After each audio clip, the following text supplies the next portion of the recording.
Shame on you! Bin Salman! Shame on you! King Hussein! Shame on you! King Hussein! Shame on you! Sisi! Shame on you! Sisi! Shame on you! Sunak! Shame on you! Biden! Shame on you! Biden! Shame on you! Sunak! Shame on you! Sunak! Shame on you! Sisi! Shame on you! King Hussein! Shame on you! Bin Salman! Shame on you! Mahmoud Abbas! Shame on you! Mahmoud Abbas! Shame on you! Mahmoud Abbas! Shame on you! Mahmoud Abbas! Shame on you! Sisi! Sisi! Shame on you! Long live Shame on you! Palestine! Long live Palestine! Long live Palestine! Long live Palestine! Long live Palestine! Long live Palestine! Long live Palestine! Palestine! Gaza, Gaza, resist! resist! Gaza, resist! Gaza, resist! Gaza, resist! Gaza, resist! Gaza! Takbir! Allahu Akbar! Takbir! Allahu Akbar! Takbir! Allahu Akbar! Takbir! Allahu Akbar! Takbir! Allahu Akbar! Takbir! Allahu Akbar! Takbir! Allahu Akbar! Takbir! Allahu Akbar! Allahu Akbar! Takbir! Allahu Akbar! Takbir! Allahu Akbar!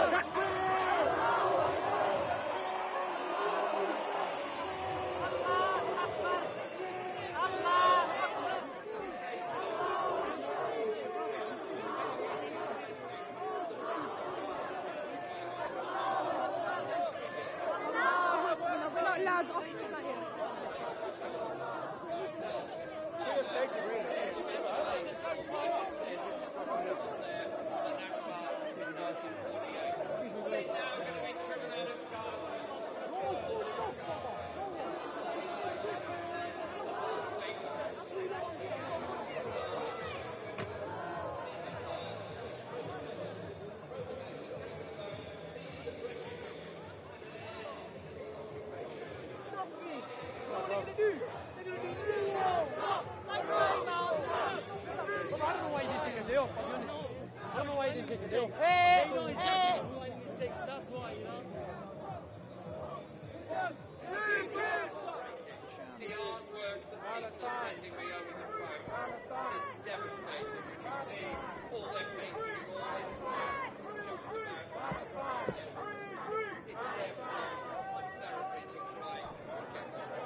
Guess what? Palestine! Can you hear me? Palestine! You showed me a photo. Palestine! I'm on a watch list. Palestine! Watch this. I don't know how that comes from, but who's getting off it? Who can you do his best? I don't know how I got on there, mate. Anyway. Don't let it worry you, man. I'm going over that side in a minute. So, good afternoon all. My name is Wendell Daniel and welcome to Street Mic. I'm now going to put my other microphone on to make sure I get some good.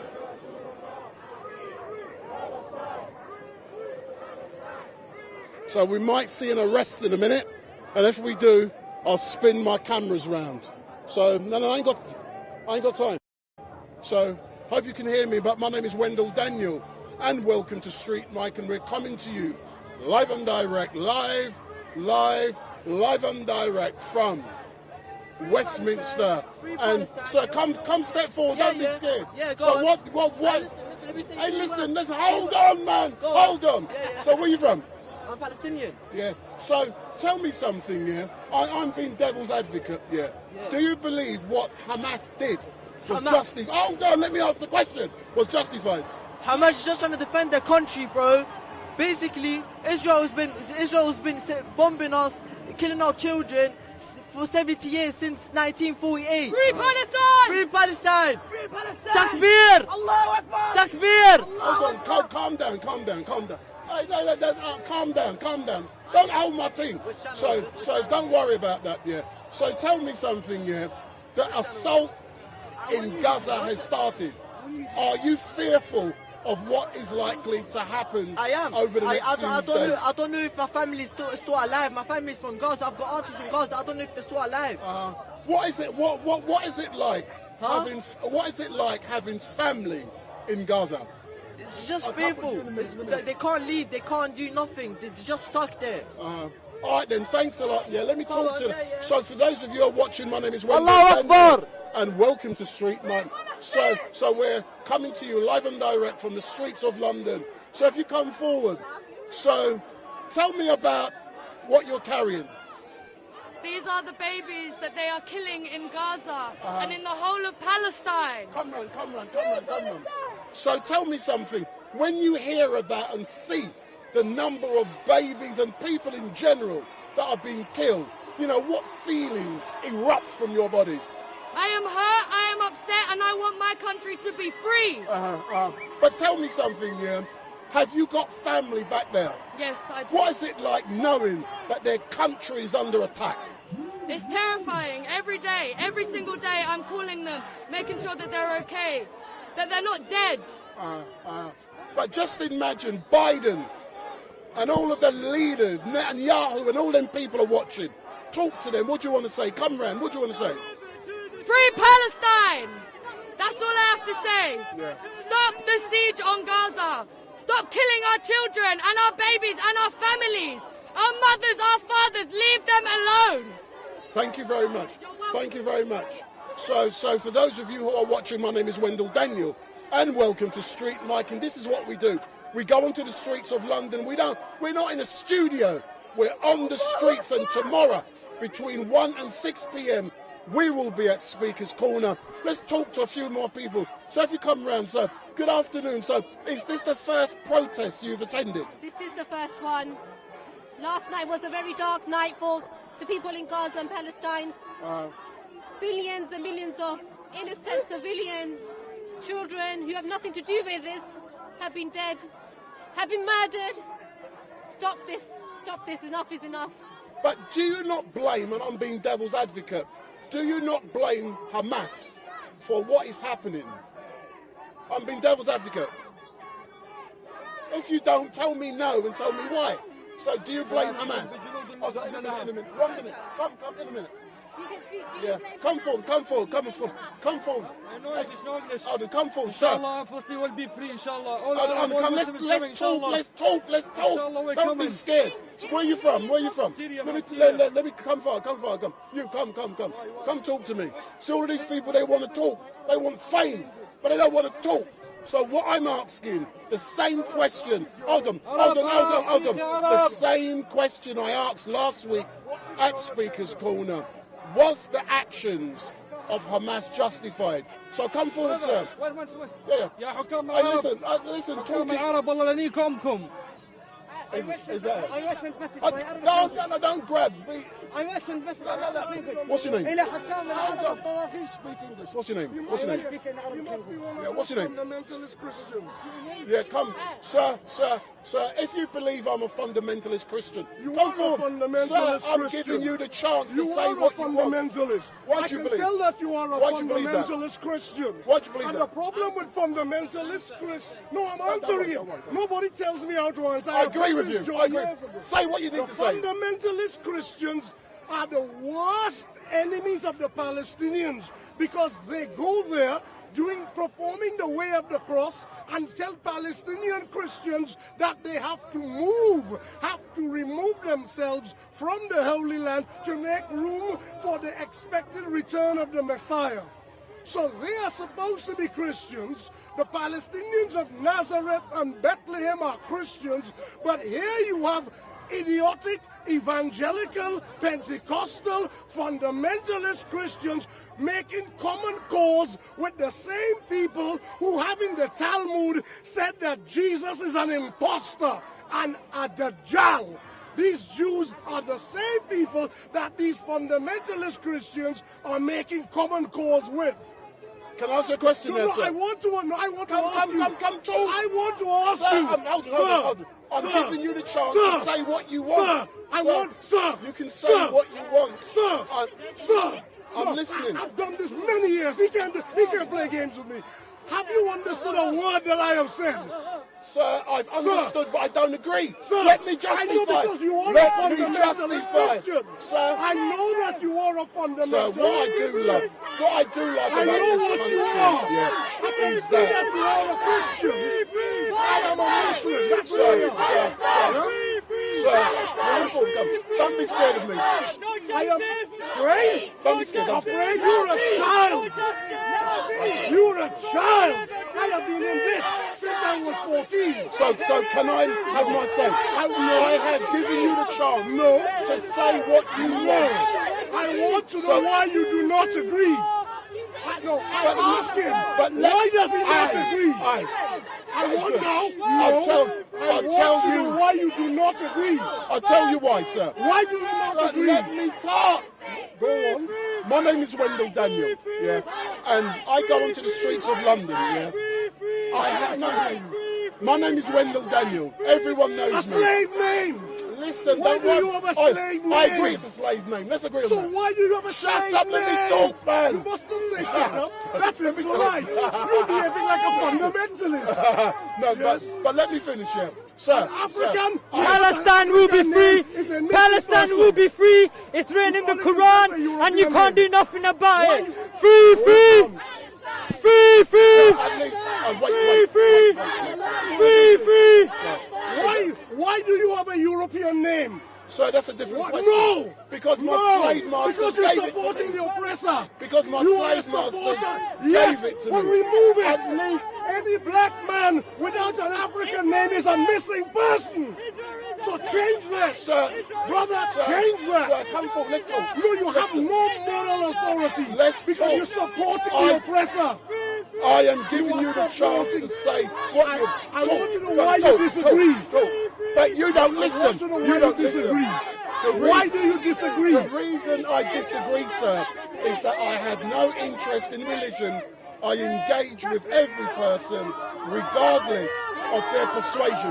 This is not religion. This is politics. This is politics. Yeah. So go on.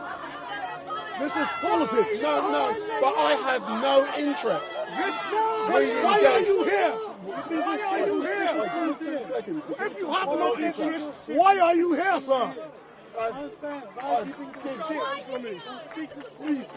He thought I was a walkover. When I arrived here, he thought I couldn't speak English. Why are you here if you don't agree? If you are not interested? Sir, it's important. Why are you not interested? Sir, it's important, that you capture what is going on everywhere, regardless if I agree with it. So a big...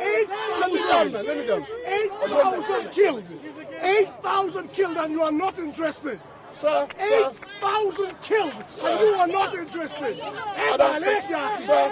on you. Sir, shame. I am interested in every single person. No, you said you were not interested. No, I said I'm not interested in religion. Yes. Religion. I said to you, this is not about religion. I'm not interested in religion. This is politics. This is geopolitics. But listen to me, sir. Sir, give me 2 seconds. You're not killing Hamas. Wait, 1 second. Hold on. You're not killing Hamas. You're killing innocent children. Tell people. You're not killing Hamas. I'm not killing anyone. Innocent children. You're killing innocent civilians. So tell the people. Innocent civilians. The elderly, newborn child. What did they do to you? They did nothing. You're not killing Hamas. You're killing civilians. This is straight terrorism. Don't need to pull. Sir, have I given you the chance to say what you need to say? You're intentionally killing kids. You're not killing Hamas. So I'm not killing anyone. I agree. This is straight terrorism. Not me, yeah. Your silence is killing people. Any single person who's silent. Come, say what you want to say. Come round. Hey, I'm 12 years old and I know the full thing. Israel came from Europe to Middle East. And they took Palestine. Palestine invited them. They let them in. And then they take the country. They can't be doing that. And then they told them to go to the south or whatever because they're going to bomb the north. Then they bomb the south. How is that defense? They're trying to kill kids. They're killing children. They're killing children. Do you condemn? Look there. Do you condemn? No, I'm asking you personally. Do you condemn innocent babies being killed? Do you condemn innocent babies being killed? Sir, it is. Are you listening? Yeah. I'm listening. but the world is not listening. No. The world is going blind. I'm listening. Innocent babies are being killed. I agree with you. The world is listening. The world is going blind. This is not fair. I agree with you. You agree with me, but the world is going blind. Look there. The world is going blind. Innocent babies, elderly people are being killed. For what? They're not terrorists. They're just trying to live a normal life. Stop killing poor babies. Stop killing poor babies. Stop killing poor babies. Stop killing poor babies. Stop killing poor babies. Stop killing poor babies. Stop killing poor babies. You called me to an interview, sir. Okay, first, what channel is this? My own. What do you mean? It's a YouTube channel? Yes. Speaker's Corner, YouTuber. No, I do everywhere. See, you don't know nothing. I do everywhere. You don't agree with Palestine? No, you're not listening. You're not listening to me. Don't listen. Don't listen. Thank you. Do you support listen, Palestine or not? Listen. Do you support Do not Palestine grab or my not? microphone. Yeah. Do you support Palestine You're not or not? listening. We now answer that question. Do you support? Do you condemn the killing of civilians? Do you condemn the killing I of babies? condemn Do you what have has babies? happened. Do you I babies? have Do you children kids? myself, So and you it is rape- wrong. What answer? What Yes. answer? Oh my God, you're not listening. Do you condemn? Yes. I condemn what's going on. Can I swear? It is wrong. What I want to know, is what can be done. No, I'm coming to you. Come round, sir. Come round. Don't be scared. No, hold on. One at a time. I promise you I'll come to you. I promise you. Let me turn the camera. Go and talk. Hold on. One at a time, Talk, Don't be...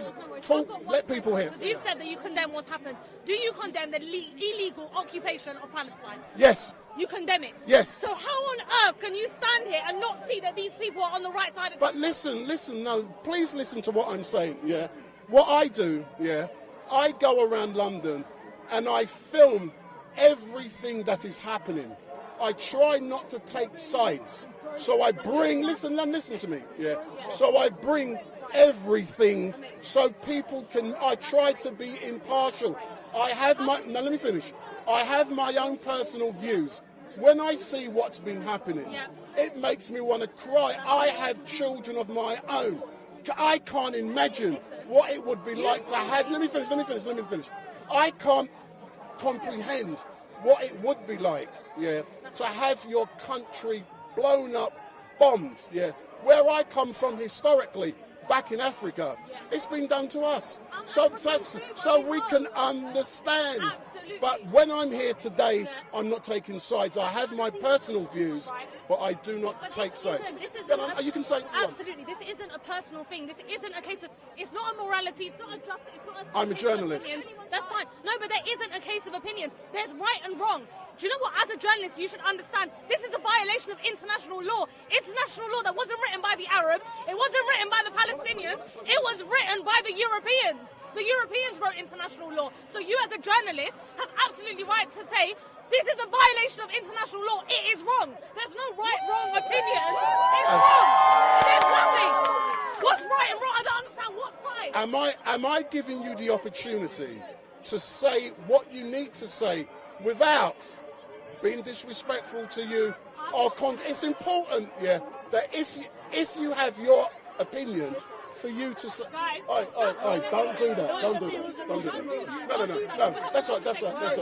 It's about having respect, So I'm giving you that chance, like I do to everyone, to have their say. Listen, as a journalist, your job isn't just to give a voice to the people. Your voice is to report completely and truthfully. I report what I see. Exactly. So if, for example, there are people here opposing your point of view, I will engage with them also. What's to oppose? This is my... No, not me. Not me, others. Regardless, what's to oppose? I don't understand why we're talking about this. But people will. Discussion. But people... Okay, and these people... Please explain to me what's to oppose. I don't know. It's for them to tell me. There's nothing to oppose. Listen, these people who oppose, let's be honest, are on a certain side. Naturally, There's the global east and the global west, right? The majority of people who oppose my opinion are the global west. The same people who put forward international law. Let it finish, then we can hear you. Right, these are the same people. I really fail to understand how there's people who oppose. The people who oppose, I said, are the global west. The global west are the people who put in place international law to get the rest of the world to abide by their morals, only to not stick with them themselves. So what's the other side of the conversation? I hear you. I'm closing now, but can I say something? Because I'm heading down there. I have enjoyed, and I'm being quite honest, engaging with you. It is so important, that people like yourself can say what you need to say, and you've had the opportunity to say that. So in closing, you can say whatever. Wait, one minute. No, hold on. Free Palestine! Free Palestine! Free Palestine! Free Palestine! Thanks a lot, Hey. Thanks a lot, Palestine will be free! Just be! Allahu Akbar! Just be! Allahu Akbar! Allahu Akbar!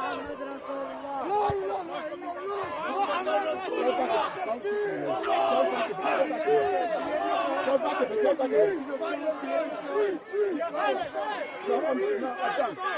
don't down there. Are you going to be down there tomorrow? Speakers. All right, listen. Have you never seen me cover things? I do most of this. You only see me speak in the corner. Free Palestine! Allahu Akbar! Allahu Akbar! Allahu Akbar! Allahu Akbar!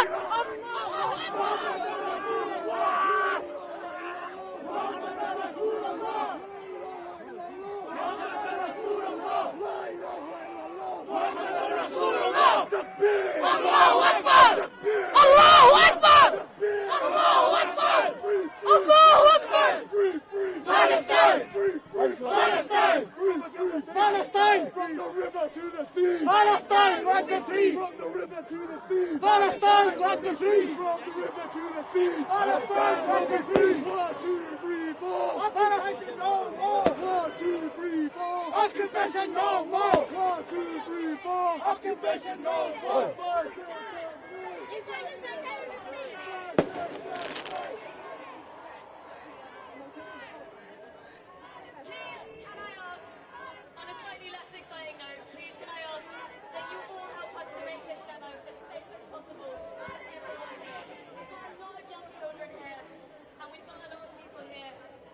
Excuse me. I'm not going to do it that way. I'll do it the other way. I'll do it. I'll get up there. Don't worry about me.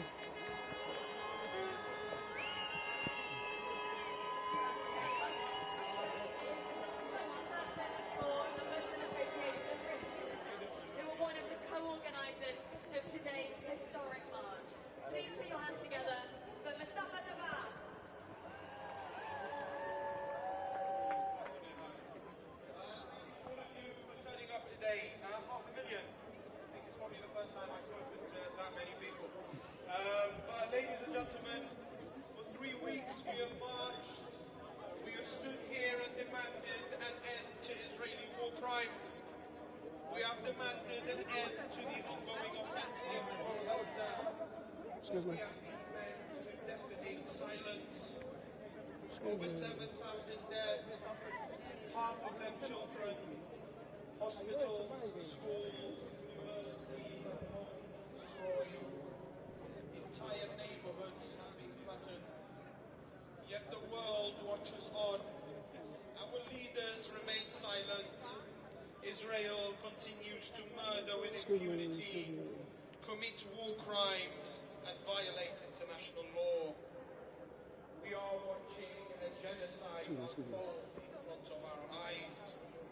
We are hearing language used only by extremists and racists to dehumanize an entire people. This crisis did not start on the 7th of October. It started 75 years ago, in 1948. It started with the Nakba,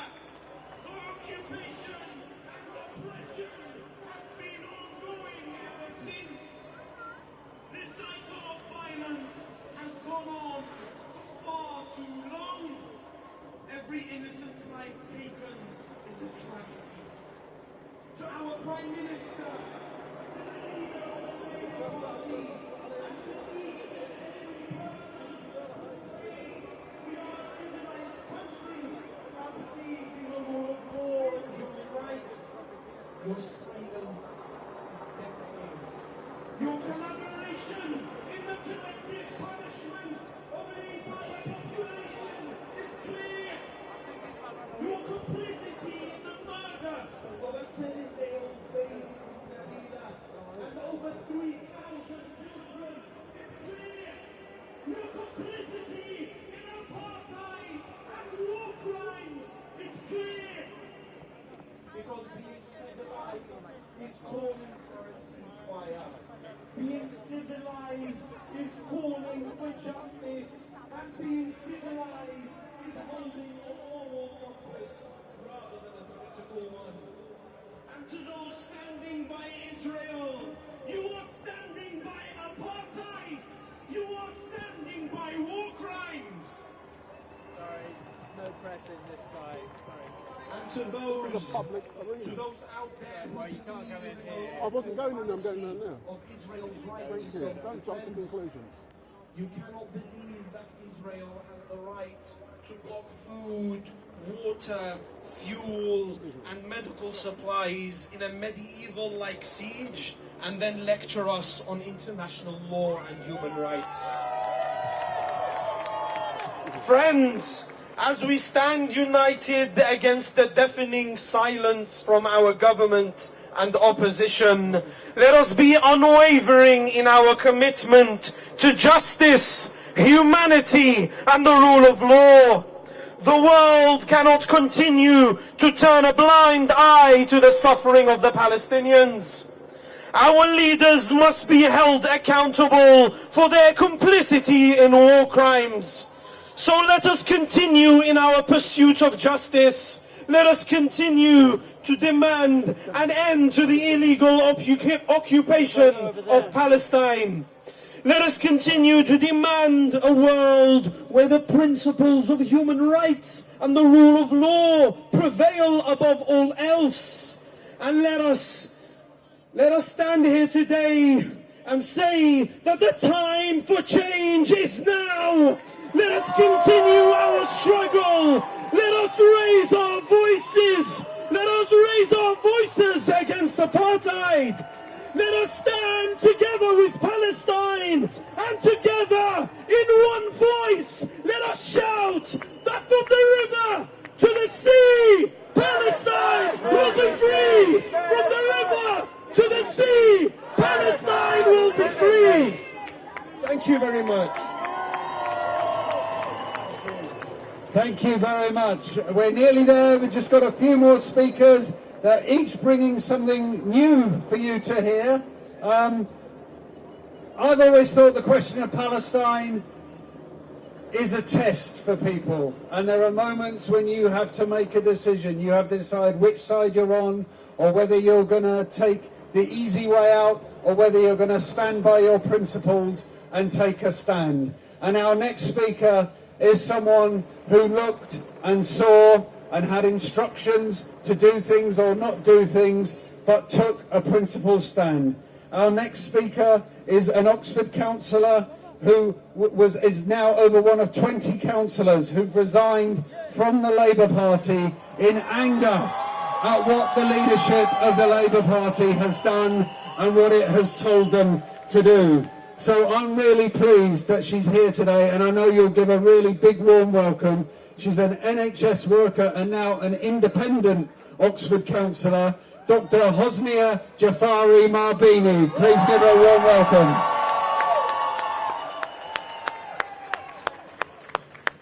My name is Hosnia Jafari Marbini and I'm a proud NHS worker. I've been a councillor in Oxford for 5 years, a city twinned with Ramallah since 2019.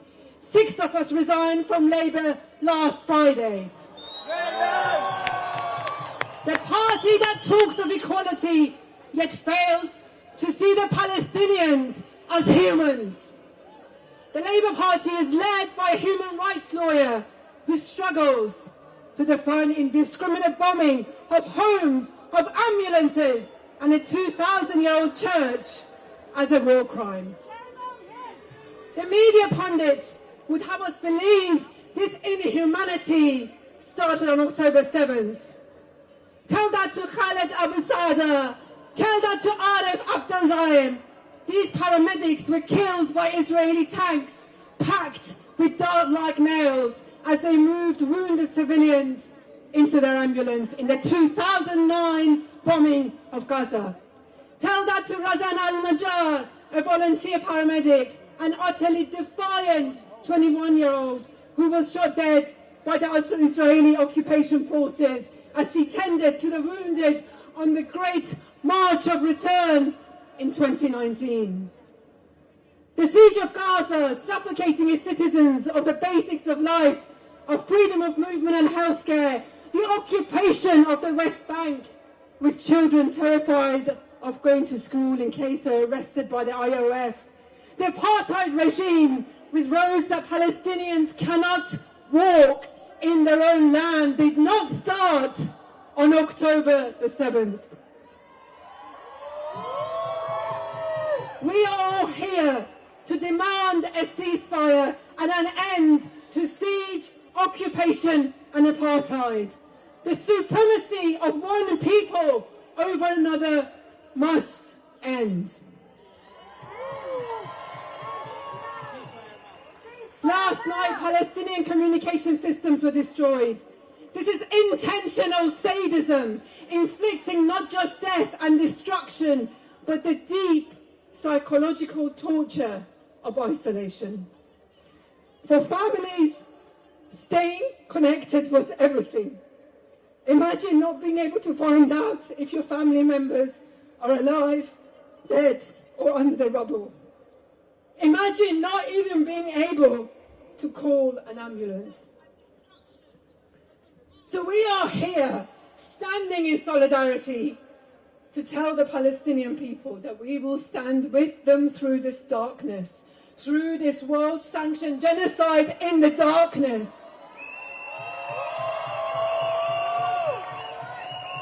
Our message to the healthcare workers who've been telling us that the whole world has come together to eliminate us and that there is no time to be sad or to cry. To the over 100 healthcare workers who've now been murdered, such as Dr. Shireen Al-Atta, a tireless educator. To the many, many Palestinians who've carried on working after hearing about the death of their own wives, husbands, parents and children. We stand with you. We are all here saying loudly and clearly so Sunak and Starmer can hear. I'm going to say ceasefire now. I want you to say justice now. Ceasefire now! Justice now! Ceasefire now! Justice now! Ceasefire now! Justice now! Free, free! Palestine! Free, free! Palestine! Palestine!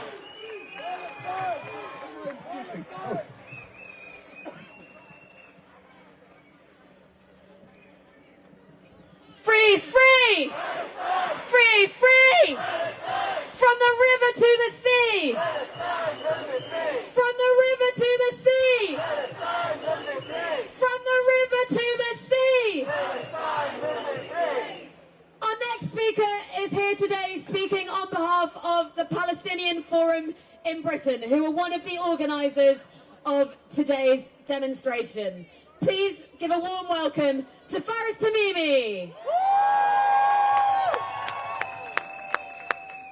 بسم الله الرحمن الرحيم. السلام عليكم لندن. 3,000 children. 3,000 children have been massacred by the apartheid state so far. How high does that number need to rise before our government does anything? 10,000? 100,000? Is 100,000 dead Palestinian children enough for this government to stop this insanity? No. London, I ask you this. Is the siege a complete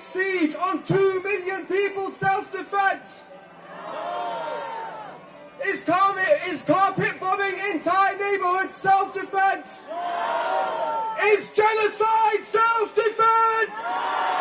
And it is a genocide! They cut off communications last night because they want to end the people of Gaza. The apartheid state thinks they can carry on with the Western colonial tradition of ethnic cleansing. Well, I've got news for you. The age of Western colonialism is over!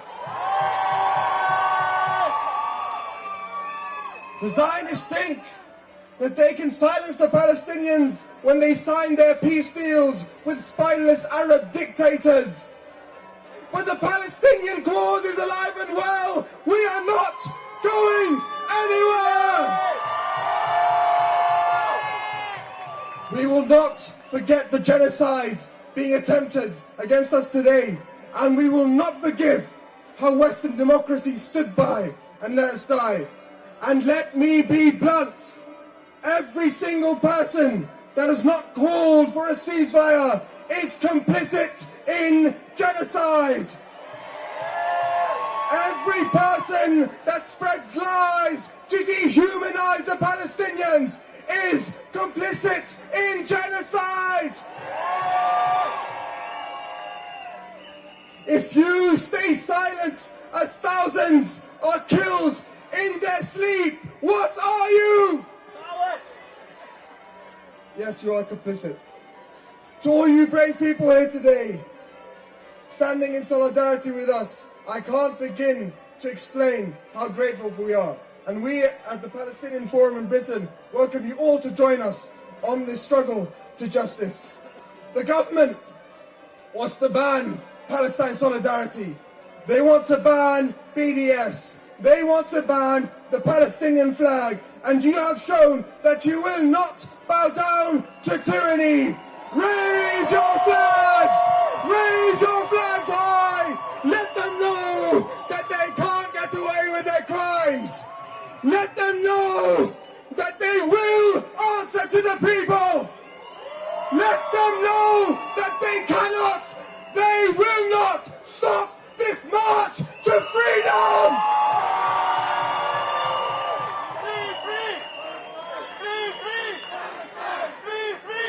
And a message to the Palestinians at home. I know it may feel like the world is against you, and it's true that the most powerful voices enjoy seeing you suffer. But the people are with you! In every corner of this planet, we have come out to show our solidarity! We, the Palestinians abroad, and our allies in our billions, stand behind you every step of the way. We will march and we will struggle until the system of apartheid is dismantled completely! But more importantly than that, even if every single country joins powers against you, even if they use all their might against you, they will fail because Allah is with you! God is with you! أعوذ بالله من الشيطان الرجيم. أذن للذين يقاتلون بأنهم ظلموا وإن الله على نصرهم لقدير. Allah is with us, and with His help, Palestine will be free! From the river to the sea! Palestine will be free! From the river to the sea! Palestine will be free! From the river to the sea! Palestine will be free! Thank you! So the live stream is going to go off for a few seconds as I change a battery. The live stream is going to go off for a few seconds really, as I change a battery. You know, some people... And I'm going to introduce another speaker in a minute, but I just want to say, on behalf of Stop the War Coalition, thank you for being here today. You are making a difference. It is possible to watch the news and watch those scenes of horror and devastation and hopelessness, and it's possible to think there's nothing we can do. There's nothing we can do. But there is something we can do. By being here today, you've made a difference and you have shown, you have raised your voices for Palestine. And there are helicopters up there filming it. It's going to be all over the world news, this demonstration tonight. So well done for being there. And what we will want you to do is to go to your localities next week and build a campaign. Build Palestine solidarity. Build Stop the War. Take Stop the War and Palestine solidarity messages into your union branch, into your workplace. And on November the 11th, if you all bring one more person, that's 1 million people on the streets of London. One more person is all you have to bring to get 1 million on the streets. Now, our next speaker is, I think, a very brave woman, and I know you're going to give her a really big reception. Emily Stevenson is speaking on behalf of NAAMOD, a movement of Jewish people in the UK seeking to end their community's support for apartheid and occupation and to speak up for Palestine. Please give a really huge welcome to Emily Stevenson.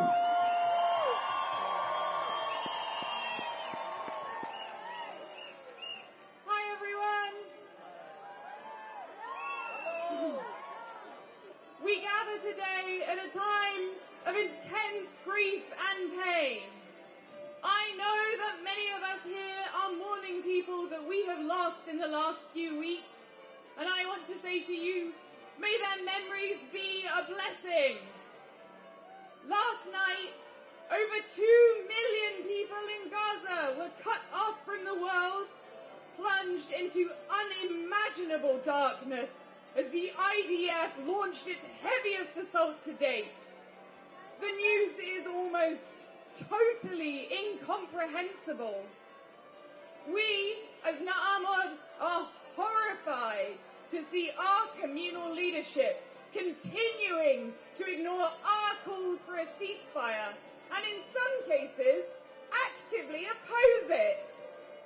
And we are terrified to see the Israeli military enact what Holocaust scholar Raz Segal called a textbook case of genocide. And we feel deeply the trauma of ethnic cleansing, forced displacement and genocide, which is why we do not use that term lightly. But it isn't the word that should scare us, as it does so many of our leaders, but the act itself and their devastating consequences. Ultimately for us, the choice is a simple one: to align ourselves with those using the painful history of our people to enact war crimes and genocide, or to align ourselves with freedom, equality and justice for all living between the river and the sea. Real justice, and justice doesn't look like the ethno-nationalist violence being pushed by the Israeli right and a British political class who look the other way in the name of so-called self-defense. It looks like an end to the occupation, an end to apartheid, and most importantly, and most urgently, a ceasefire now! Ceasefire now! Ceasefire now! Ceasefire now! Ceasefire now! And us, NAAMOD, we have made our choice. We choose life! We choose justice! We choose hope! And we want to make it very, very clear today that we stand with Palestinians, not in spite of the fact that we are Jews, but because we are Jews.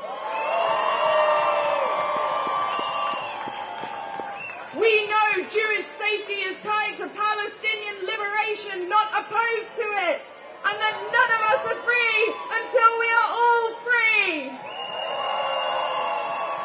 I want to leave you with some words from Hillel the Elder, who was a Jewish sage 2,000 years ago who lived in what is today Iraq and East Jerusalem. If we are not for ourselves, who will be for us. But if we are only for ourselves, who are we? And if not now, Rishi Sunak, if not now, Keir Starmer, if not now, David Lammy, if not now, James Cleverly, when?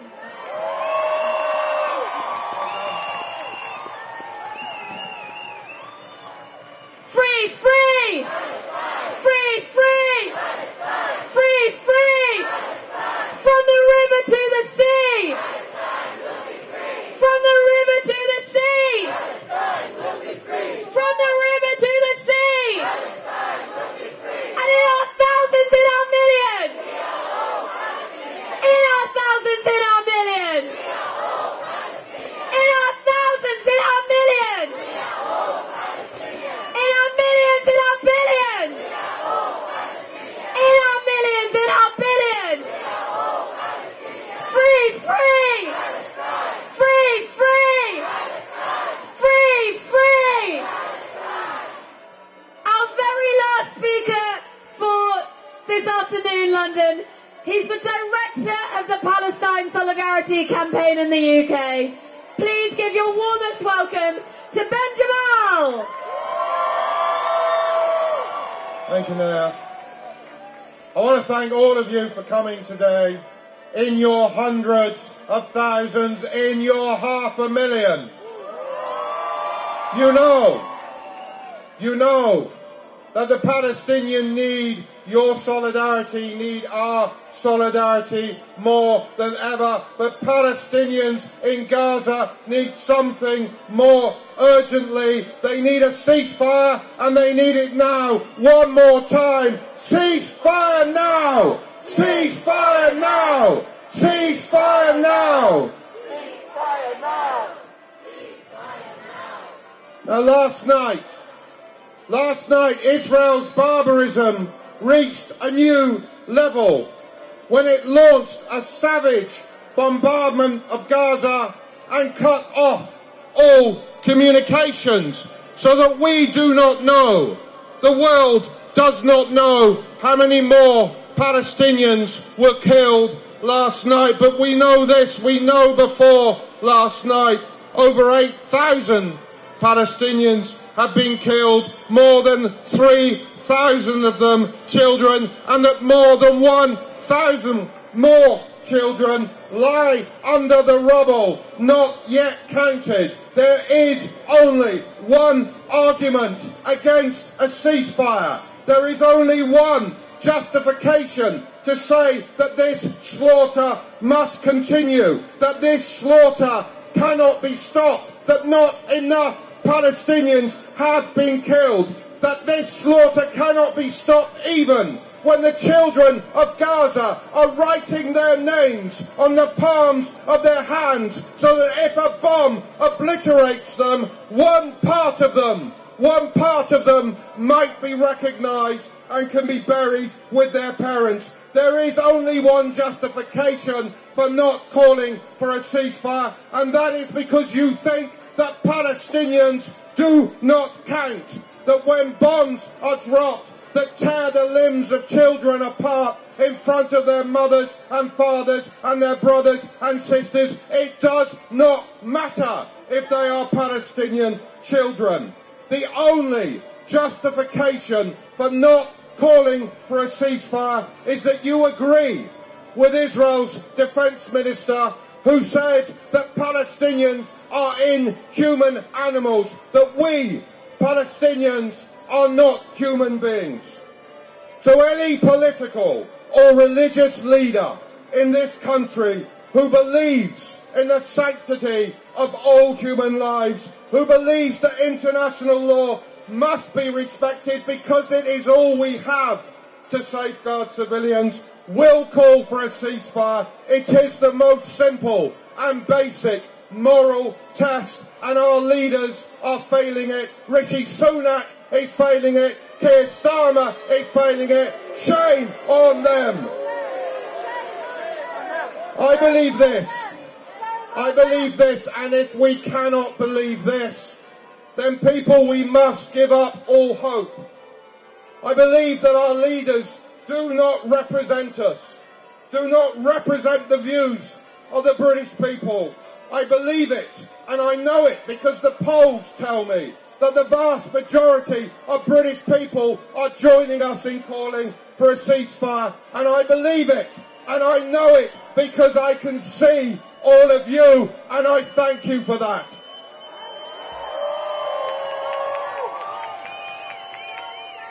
So as you head home today, remember this, that when they tried to demonise you, remember this, when they tried to say that this was a march filled with hate, remember this is a march through the streets of our capital, undertaken by people who know that Palestinians deserve to be treated the same way all human beings deserve to be treated.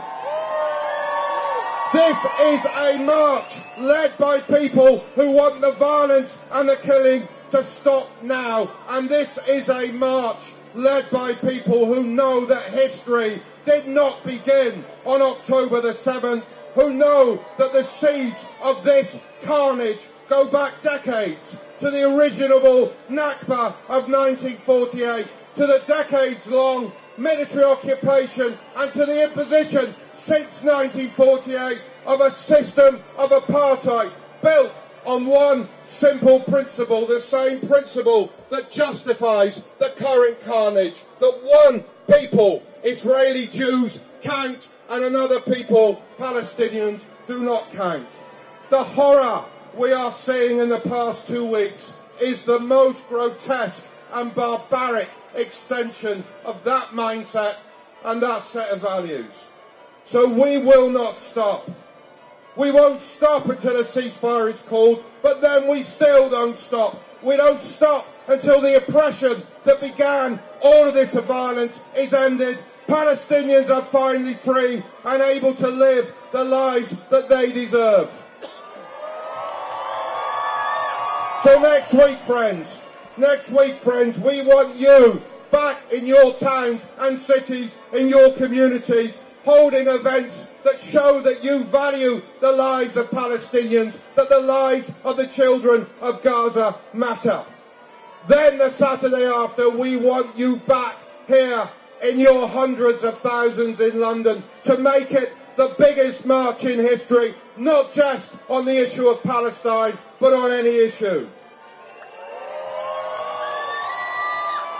Right now, the Palestinian people need us to stand with them in the darkness, but they will endure, they will survive, they will rebuild, they will prevail. Palestine will be free, and one day we will stand with them when the sun rises over a free Gaza and over a free Palestine. Free, free! Free, free! Free, free! Free, free! Okay, friends, we have one final person for you to hear. Those of you who have been coming to our demonstrations for many, many years know that we always used to finish in the same way, by bringing somebody very special to this stage. She has not been able to be with us for many years. She is back with us tonight. She is going to sing for you. She is going to sing for the Palestinians in Gaza. She is going to sing for Palestinians all over the world. Will you please welcome the incredible Palestinian singer, Reem Kalani.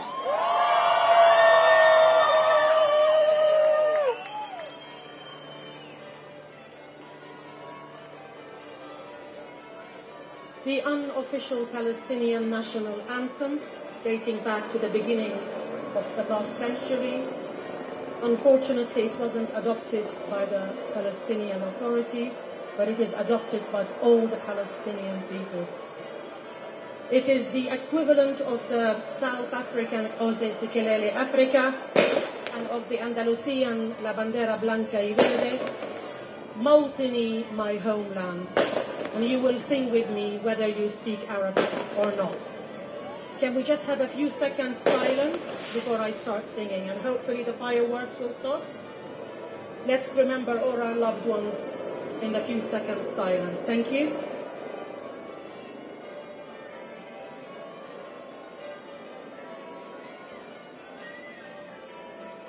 موطني موطني الجلال والجمال والسناء والبهاء في رباك في رباك والحناة والنجاة والهناء والرجاء في هواك في هواك هل أراك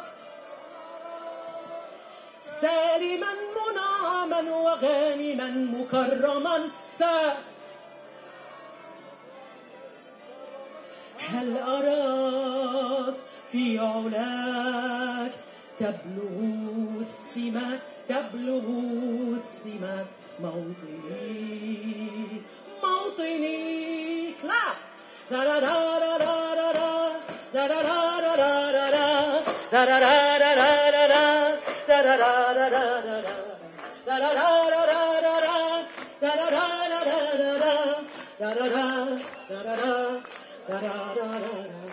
موطني الشباب لن يكل همه أن تستقل أو يبيد نستقي من الردى ولن نكون للعدا كالعبيد لا نريد ذلنا المؤبدا وعيشنا المنكدا لا نريد بل نعيد مجدنا التليد موطني لا لا لا لا لا لا لا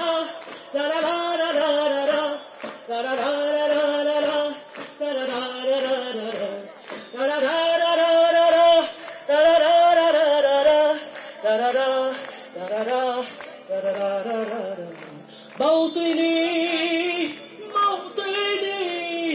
الحسام واليراع لا الكلام والنزاع رمزنا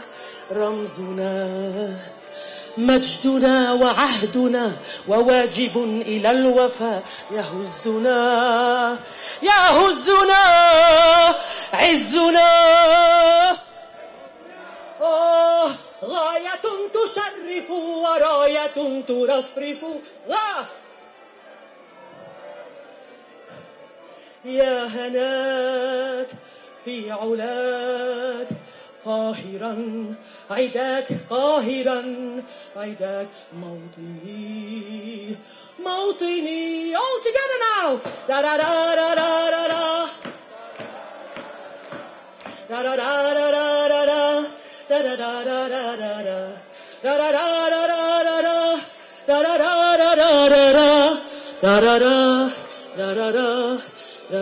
da da all together موطني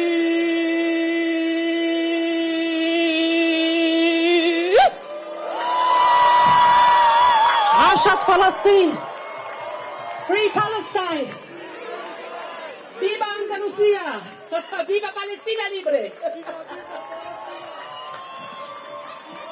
Free free Free free Free free Free free Free free Free free Free free From the river to the sea Palestine will be free. From the river to the sea Palestine will be free. From the river to the sea Palestine will be free. From the river to the sea Palestine will be free. From the river to the sea Palestine will be free. Thank you so much, Reem. I want to see everybody here raising their placards, raising their flags, raising their voices as loud as possible. Because we are 500,000 strong and we are growing.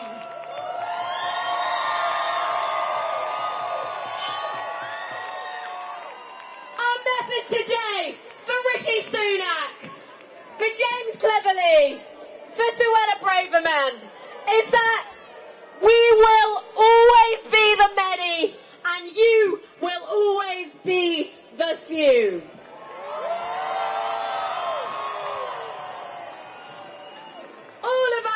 today have come here to make a commitment that says we will never give in.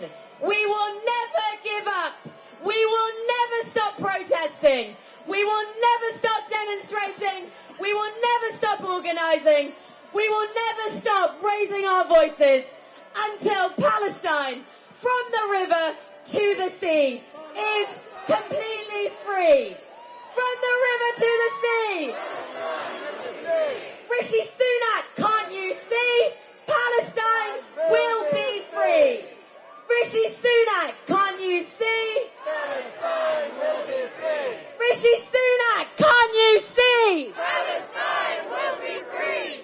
Suella Braverman, can't you see? Palestine will be free. Suella Braverman, can't you see? Palestine will be free. James Cleverly, can't you see? Palestine will be free. James Cleverly, can't you see? Palestine will be free. From the river to the sea. Palestine will be free. From the river to the sea. Palestine will be free. In our thousands, in our millions. We are all Palestinians. In our thousands, in our millions. We are all Palestinians. In our thousands, in our millions. We are all Palestinians.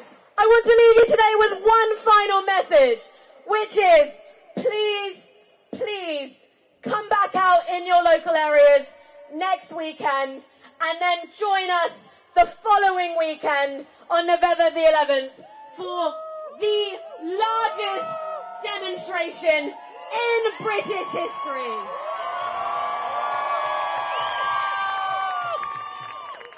Every single person here needs to go home, needs to find 5 more people that they can bring to the demonstration in 2 weeks' time.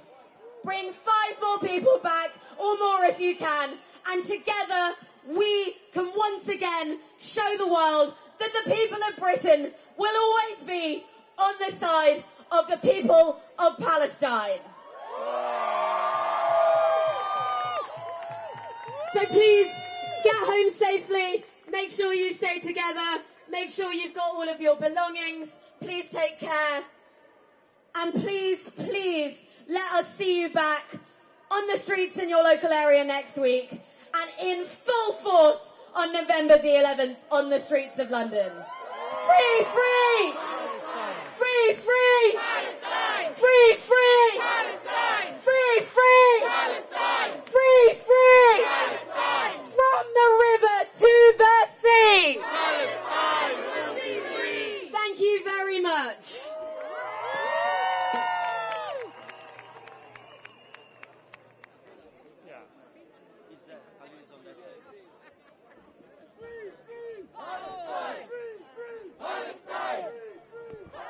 So for those of you who are watching, I'm now going to get in front of the camera.